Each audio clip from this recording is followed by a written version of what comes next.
Hello guys, welcome back to my YouTube channel Bhumja Ramta Vlog ma हजुरलाई स्वागत छ। After long time पछि चाहिँ मैले भिडियो बनाउँदैछु। माया गर्दिनु होला। त्यही हो मलाई के भन्न आएन। अहिले चाहिँ मैले किन भिडियो बनाइरहेको छु भने टोकियो आएर चाहिँ मैले मेरो फर्स्ट भिडियो हो यो। किनभने म आज चाहिँ मेरो दिदी आउनु भएको छ। दिदी आउँदा चाहिँ मैले दिदीलाई भेट्नलाई म नाकानुमा चाहिँ आएको छु। सो दिदी चाहिँ आउँदै हुनुहुन्छ गएकोबाट। म चाहिँ यहाँ कुदिरहेको छु दिदीलाई। अब 10-15 मिनटमा आइपुग्छ भनेको कति भइसक्यो मेरो दिदीले भन्नुभएको।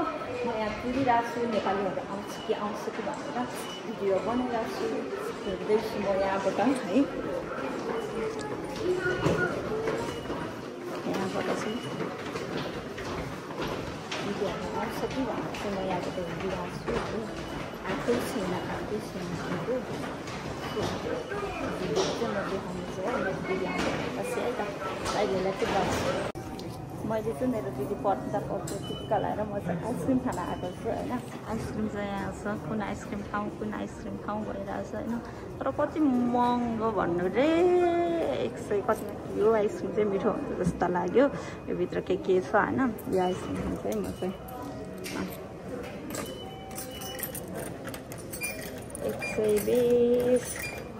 अब दिदी आउनु भएन, आइसक्रिम त खानु पर्यो है त। आयो मेरो आइसक्रिम आए है। आमा कति ठुलो एक्सपेक्टेसन भर्सेस रियालिटी भयो। मैले कति ठुलो होला भन्ने सोचेर चाहिँ के रहेछ यो आइसक्रिम चाहिँ। मेरो दिदी चाहिँ आउँदै हुनुहुन्छ कि कता लिफ्टबाट भनेपछि यताबाट नआएर यताबाट आउँछ जस्तो लाग्यो। कताको लिफ्टबाट हो थाहा छैन। म चाहिँ आइसक्रिम खाएँ है साथीहरू। दिदी नआउनु भयो भने खानै परेन न। सो म चाहिँ गिफ्ट भनेको कहाँको गिफ्ट छ अरे यहाँ। मेरो चाहिँ यो आइसक्रिम एक्सपेक्टेसन भर्सेस रियालिटी भयो। मैले चाहिँ त्यो हाम्रो कम्पनीतिर किनेको जस्तो अलिक ठुलै पाइन्छ होला भने चाहिँ सानो चुक्क परेको हुँदो रहेछ। अनि अर्को कुरा यो स्मेल मलाई खासै मन पर्ने आइसक्रिमको चाहिँ खाँदै थाहा पाइन्छ नि त। त्यही भएर दिदी चाहिँ कता हो आउँदै हुन्छ भन्नुहुन्छ। लेट्सी हेरौँ कहाँ हुन्छ।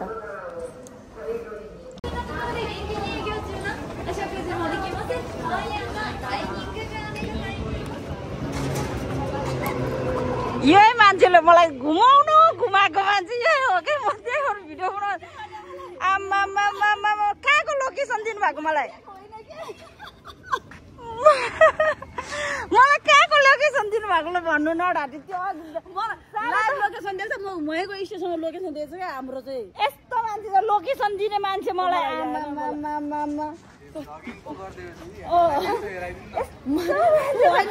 लोकेसन पठाएछु के लोकेसन पठाउँछ त अब कहाँको मैले भने होइन जहाँ बस्ने हो त्यहाँको लोकेसन पठाउनै भनेको त। मान्छे त कहाँ हिँडेर बाटोको लोकेसन पठाउँछ। घुमाएको मलाई 2 घन्टा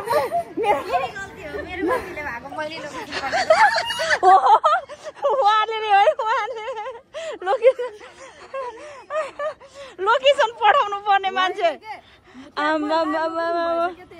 लाइब्रेरी जहाँ लोकेसन त जहाँको पठाएको त्यहाँको त हुन्छ त।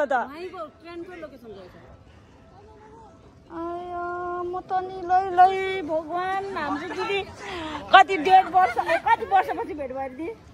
1 वर्षपछि होला हौ। 1 वर्ष ठ्याक्कै 1 वर्षपछि भेट भयो फाइनली गाइस। फाइनली ल जाउँ है अभिषेक नलानी। हो दिदी बहिनी पुऱ्याउन आएको कुसेली बोकेर स्टेसन आएको हामी चाहिँ बहिनी पुऱ्याउन आएको दिदी कोसेली बोकेर। म चाहिँ कोसेली ब्यागभरि कोसेली छ। म चाहिँ अब मेरो कपाल कस्तो भइरहेको छ। बिहान 7 बजीदेखि हिँडेदेखि अहिले 7 पनि परिसक्यो। म 13-14 घन्टा भइसक्यो। म नन स्टप यस्तो थाकिरहेको छ। मैले ट्रेनमै हिँड्यो होला 5-6 घन्टा चाहिँ म आज। के हो थाकिरहेको छ। बाबाई गाई पछि भेटौँला।